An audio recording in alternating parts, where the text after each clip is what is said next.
Dito tayo sa Section Enriquez. May advisor nila si Ma'am Emerald Mendoza. Sino president niyo? Madali lang. Kasi closing, di ba ngayon? Hinggan ko lang kayo ng message katulad sa ibang section. Nag-message ko kay Ma'am. Ay, makinig kayo ha. Nag-message ko kay Ma'am.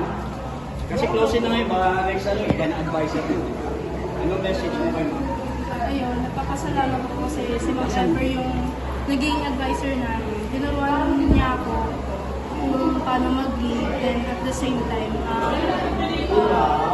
pinakita niya sa akin na wala talagang imposible when it comes to team. Balik team mo. Yun lang.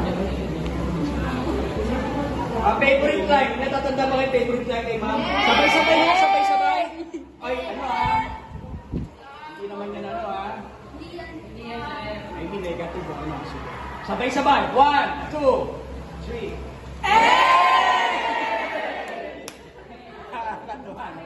Sa lahat ng line yata, yun, medyo ano. Sila na yung energetic. Kala ko kung ano na yun ha.